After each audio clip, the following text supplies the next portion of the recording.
15 വയസ്സുവരെ 20 വയസ്സുവരെ 18 20 വയസ്സുവരെ അന്തസ്സിൽ വളർത്തിക്കൊണ്ടുവന്ന വാപ്പ അല്ലേ?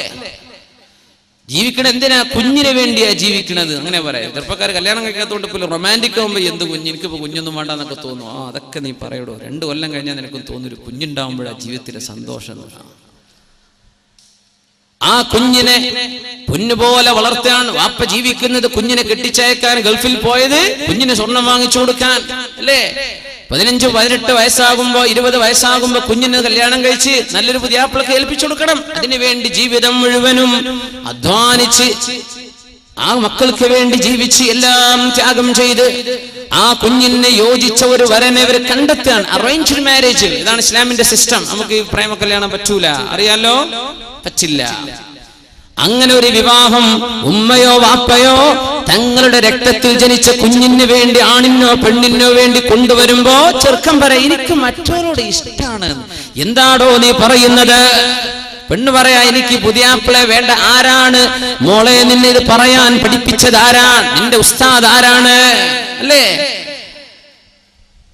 പ്രൊഡ്യൂസർമാരുടെ കയ്യിൽ നിന്ന് ചോദിക്കുന്ന പണം കിട്ടാൻ വേണ്ടി ചോദിക്കുന്ന പൈസ ചോദിച്ചു വാങ്ങി കിട്ടാവുന്നത് മുഴുവനും വാങ്ങി ലക്ഷറിയായ ആഡംബരത്തിൽ ജീവിക്കുന്ന നടീനടന്മാർ, നമ്മുടെ കഥാനായകന്മാർ എഴുതി കൊടുക്കുന്ന സ്ക്രിപ്റ്റുകളാണ് അഭിനയിക്കുന്നത് അല്ലേ?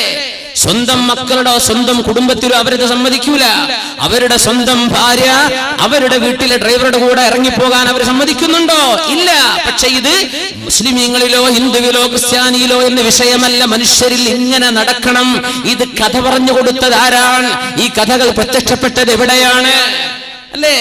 കല്യാണം കഴിഞ്ഞാൽ അന്ന് ഇറങ്ങിപ്പോകുള്ളൂ, എനിക്ക് പിന്നെ വേണ്ട. ആരാ നീ പഠിപ്പിച്ചത്? ആരാണ് മോളെ നിന്നെ ഈ വിഷയം നിന്നെ പഠിപ്പിച്ചത്? ആരാണ്? ജാതി ഏതോ മതമേതോ എനിക്ക് പ്രശ്നമല്ല, സ്നേഹമാണ്. എന്ത് സ്നേഹമാണ് കുട്ടി നീ പറയുന്നത്? നിന്റെ മുഖത്തെ ചുറുക്ക് കണ്ടിട്ടോ ഭംഗി കണ്ടിട്ടോ നിന്നെ സ്നേഹിക്കുന്ന ആണ് നിന്നെക്കാൾ ഭംഗിയുള്ള വേറെ പെണ്ണിനെ കണ്ടാൽ ഇവൻ അവളുടെ കൂടെ പോകില്ലേ? പോയിട്ടില്ലേ? പോകുന്നില്ലേ? നീ വിചാരിച്ചു നിന്റെ സ്വന്തം. എന്ത് മണ്ടാങ്ങട്ട, നിന്റെ സ്വന്തല്ലേ? അല്ലാഹു ഹലാലാക്കിയത് നിക്കാഹിലൂടെ, വൈവാഹിക ജീവിതത്തിലൂടെ. നിങ്ങൾ അല്ലാഹു തആല മനുഷ്യ ജീവിതത്തിലെ വളരെ ഇന്റിമേറ്റ് റിലേഷൻഷിപ്പാണ് ഒരു ഭാര്യയോ ഭർത്താവോ തമ്മിലുള്ള ശാരീരിക ബന്ധം എന്ന് പറയുന്നത്. അൾട്ടിമേറ്റ് ഇന്റിമസി അവിടെ വേണം. അങ്ങനെ ഒരു ബന്ധം നടക്കണമെങ്കിൽ അല്ലാഹുവിന്റെ നാമം ഉച്ചരിച്ച് അൻകഹതുക വസവ്വജ്തുക, എന്റെ പെണ്ണിനെ അല്ലാഹനെ മുൻനിർത്തി ഞാൻ നിനക്ക് നിക്കാഹ് ചെയ്തു തരുന്നു, പൊരുത്തപ്പെട്ടു തരുന്നു. ബിമഹരി കദാ, എന്റെ റസൂൽ പഠിപ്പിച്ചത് അതാണ്. ഇന്ന മഹറിന് നിനക്ക് ഞാൻ വിവാഹം ചെയ്തു തന്നു എന്ന് ഈ പെണ്ണിന്റെ വലിയ ഉത്തരവാദപ്പെട്ട ആള് ഏൽപ്പിച്ചെങ്കിൽ മാത്രമേ പെണ്ണെ നിന്റെ ശരീരം നീയുമായി ഒരു ബന്ധവുമില്ലാതിരുന്ന ഒരു അന്യപുരുഷൻ അന്യ മുസ്ലിമിന് ഹലാലാകുന്നത്. ഹലാലായ അല്ലാഹു പുണ്യമാക്കിയ നിക്കാഹിലൂടല്ലേ? ആ നിക്കാഹിലൂടെ നീ സ്വീകരിക്കേണ്ടതിന് പകരം നീ ഒളിച്ചോടിയിട്ട്, എന്തായി ഒളിച്ചോട്ടെന്ന് പറഞ്ഞാ, നിന്റെ കയ്യിലെ കാശ് കഴിഞ്ഞാൽ നിന്നെ ഇട്ടവൻ ഓടില്ലേ? ഇവിടുന്ന് നേരെ വിടും ബാംഗ്ലൂർ, ബാംഗ്ലൂരിന്ന് വിടും ബാംഗ്ലൂരിന്ന് പിന്നെ അടുത്ത സ്റ്റോപ്പ് ഡൽഹി ആയിരിക്കും, അല്ലെ ബോംബെ. കയ്യിലെ സ്വർണ്ണൊക്കെ തീർന്നല്ലേ? നിന്റെ വാപ്പ കഷ്ടപ്പെട്ട് അധ്വാനിച്ചുണ്ടാക്കിയ സ്വർണ്ണമാലകൾ കിട്ടിയ കാശിന് ബിദറാഹിമ ബഖ്സിൻ ജിനാ ബിബിദാഅത്തിൻ മുസ്ജാഹ ഫഔഫി ലനൽ കൈല വതസദ്ദഖ അലൈനാ ഇന്നാ നറാക മിനൽ മുഹ്സിനീൻ. ജോലിക്കാരോട് പോയി പറയണ വാക്കാതെ. പിന്നെ ഈ മാലക്ക് എത്ര തരാൻ പറ്റൂ? തന്നേക്ക്. ഗ്രാമിന് ഇത്ര, അതിന്റെ പണിക്കൂലി ഇത്ര, പണി കുറവിത്ര എന്നൊക്കെ പറഞ്ഞ് അധ്വാനിച്ച് ഒരുപാട് കാശിന് വാങ്ങിക്കൂട്ടിയ നിന്റെ സ്വർണ്ണമാലകളും വളകളും ഏതെങ്കിലും ടൗണുകളെയോ സെറ്റുകളിലെയോ കണ്ട ജ്വല്ലറിക്കാരന് കിട്ടിയ കാശിന് വലിച്ചെറിഞ്ഞു കൊടുത്ത് അതുകൊണ്ട് കൂത്താടി ജീവിച്ച് 1 മാസം നിന്റെ കൂടെ നിന്റെ ശരീരത്തിൽ ഹറാമായത് നീയും അവനും ആസ്വദിച്ചു കഴിഞ്ഞാൽ ഇവന് നിന്നെ പിടിച്ചു നിർത്താൻ കഴിയോ? പിന്നെ നിന്നെ കാഴ്ചവെച്ചില്ലേ മറ്റുള്ളവർക്ക്? നിന്നുകൊടുത്തല്ലേ? പെണ്ണേ, അൽ-ഈമാനു സിർബാലുൻ യുസർബിലുഹുല്ലാഹ്. ഈമാൻ എന്ന് പറയുന്നത് ഒരു മനുഷ്യന്റെ ശരീരത്തിലേക്ക് അല്ലാഹു ചാർത്തി കൊടുക്കുന്ന വസ്ത്രമാണ്. ലാ യസ്നി സാനി ഹീന യസ്നി വഹുവ മുഅ്മിനുൻ.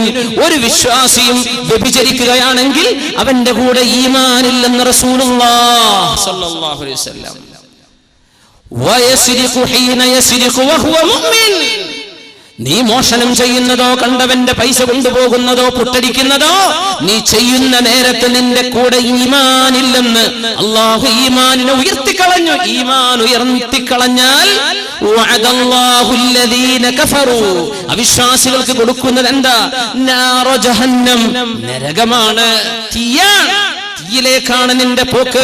ഇതൊന്നും ചിന്തിക്കാതെ നിന്റെ ഭർത്താവ് നിന്നെ നിക്കാഹ് ചെയ്ത ഭർത്താവ് ഉണ്ടായിരിക്കെ, ആ ഭർത്താവിൽ നിനക്ക് ഹലാലായ 1, 2, 3 മക്കള് ജനിച്ചിരിക്കെ, അല്ലെങ്കിൽ നിന്റെ കല്യാണം നടന്നിട്ടില്ല എന്ന് വിചാരിക്കെ, നീ വല്ല +2നോ നീ വല്ല ഗ്രാജുവേഷനോ പഠിക്കാന്ന് വിചാരിക്കെ പെൺകുട്ടി, എന്നിട്ട് കണ്ടവന്റെ കൂടെ ഇറങ്ങിയോടി നിന്റെ ശരീരം ഹലാല് കൊണ്ട് സ്വീകരിക്കേണ്ടതിന് പകരം ഹറാമ് കൊണ്ട് മലിനപ്പെടുത്തി പിന്നെ നീ നിക്കാഹ് ചെയ്തിട്ടെന്ത് കാര്യം?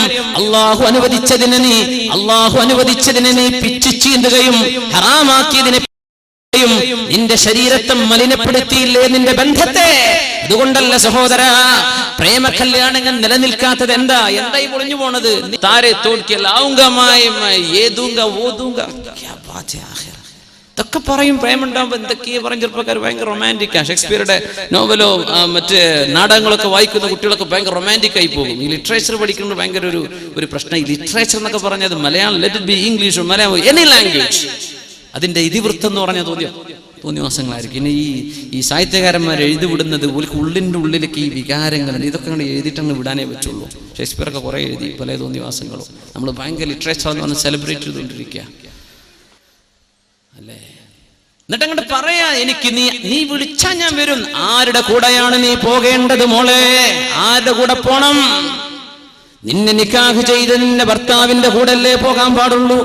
ചെറുപ്പക്കാരാ, നിന്റെ ജീവിതത്തിലേക്ക് അള്ളാഹുവിന്റെ നാമം ഉച്ചരിച്ചു വരുന്ന പെണ്ണല്ലേ നിനക്ക് അനുവദിക്കപ്പെടൂ.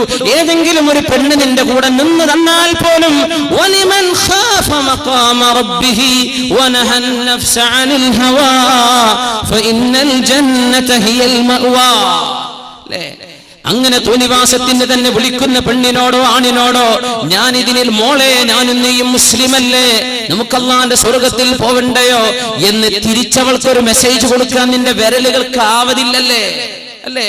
നിന്റെ വാട്സപ്പിലോ നിന്റെ ഫേസ്ബുക്കിലോ എന്തെങ്കിലും ഇങ്ങനെ ലവ് മെസ്സേജുകൾ വരുമ്പോ നീ ഫ്രണ്ടായിട്ട് അന്യ ആണുങ്ങളെയോ പെണ്ണുങ്ങളെയോ ആഡ് ചെയ്യുന്നത് തന്നെ ഹറാം. ഈ ഫേസ്ബുക്ക് തന്നെ കിതാബ് കൊണ്ടപ്പോ കുടുങ്ങിയത് വല്ലാത്തൊരു കിതാബായി പോയി. അതിൽ എല്ലാ തെറ്റുമുണ്ട്, ചെറുതും വലുതൊക്കെ ഇല്ല. സുബ്ഹാനല്ലാഹ്. തിന്മയിലേക്ക് നമ്മുടെ സെക്ഷൽ ഏർജസ്, മനുഷ്യന്റെ വൈകാരികമായ തൃഷ്ണകൾ സ്റ്റിമുലേറ്റ് ചെയ്യുന്ന വാക്കുകൾ, അത്തരം മെസ്സേജുകൾ വരുന്ന സമയത്ത് ഒന്ന് റിപ്ലൈ ചെയ്യാതിരിക്കുകയോ അവൾക്കൊരു ഉപദേശം കൊടുക്കുകയോ അവനെ ഒന്ന് ഉപദേശിക്കുകയോ ഒരായത്തോ ഒരു ഖുർആനോ ഏതെങ്കിലും ഒരാളുടെ ഒരു പ്രഭാഷണത്തിന്റെ ലിങ്ക് എന്തെങ്കിലും അയച്ചുകൊടുത്ത് അവരെ നന്നാക്കേണ്ടതിന് പകരം അവരുടെ കൂടെ പിശാചിന്റെ കൂടെ ഇരുന്ന് നിങ്ങൾ തന്ത്രങ്ങൾ മെനഞ്ഞല്ലേ? അല്ലേ? വല്ലാഹു യഅലമു ഖായിനതൽ അയുനി വമാ തുഖ്ഫിസ് സുദൂർ. ഹൃദയങ്ങൾക്കുള്ളിൽ നിങ്ങൾ മറച്ചു വെക്കുന്നതെല്ലാം അല്ലാഹു കണ്ടുകൊണ്ടിരിക്കുകയാണ്. ലാ ഖൈറ ഫീ കസീരിൻ മിൻ നജ്വാഹും ഇല്ലാ മൻ അമറ ബിസദഖത്തിൻ ഔ മഅറൂഫ്. നിങ്ങളുടെ സംഭാഷണങ്ങളിൽ ഖൈറില്ല കേട്ടോ. അല്ലാഹുവിനെ പറ്റിയാണോ നിന്റെ ആഖിറത്തെ പറ്റിയാണോ അവിടെ ചർച്ച? അല്ലാത്ത ചർച്ചകൾ വൃഥാവിലാണ്.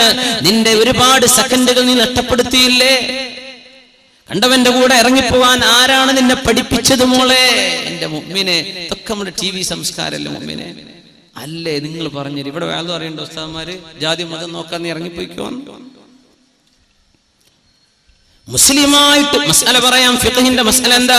മുസ്ലിമായിട്ട് ജീവിക്കുന്ന ആണും പെണ്ണും, മുസ്ലിമായിട്ട് നിക്കാഹ് ചെയ്ത ആണോ പെണ്ണോ, ഏതെങ്കിലും ഒരാൾ ഇസ്ലാമിൽ നിന്ന് പുറത്തു പോയാൽ ആ നിമിഷം അവരുടെ നിക്കാഹ് ബാത്തിലാണ്. ഒരാൾക്ക് ചെല്ലേണ്ട ആവശ്യമില്ല. എങ്ങനെ? മുസ്ലിമായ ആണും പെണ്ണും അള്ളാഹു അനുവദിച്ച നിക്കാഹിലൂടെ വിവാഹത്തിലേക്ക് പ്രവേശിച്ചിട്ട് ഏതെങ്കിലും ഒരുത്തനോ ഒരുത്തിയോ യുക്തിവാദിയോ ഹിന്ദുവോ ക്രിസ്ത്യാനിയോ ഏതെങ്കിലും മതത്തിലേക്ക് ഇസ്ലാമേതര ദീനിലേക്ക് പോയാൽ ആ നിമിഷം രണ്ടുപേരും ഒരിക്കലും തന്നെ കൂടിച്ചേരാൻ പറ്റാത്ത രീതിയിൽ അവർ വേർപിരിയും. ഇതാണ് ശറഇന്റെ നിലപാട്. അതുണ്ടായിരിക്കെ പേരോ നാടോ ഊരോ സംസ്കാരമോ മതമോ നോക്കാതെ മുസ്ലിം പെണ്ണെ, നിന്നെ കുറിച്ച് എനിക്ക് ബേജാറുണ്ട്. മുസ്ലിം ചെറുപ്പക്കാര, നിന്നെ കുറിച്ചാണ് എനിക്ക് പ്രശ്നം.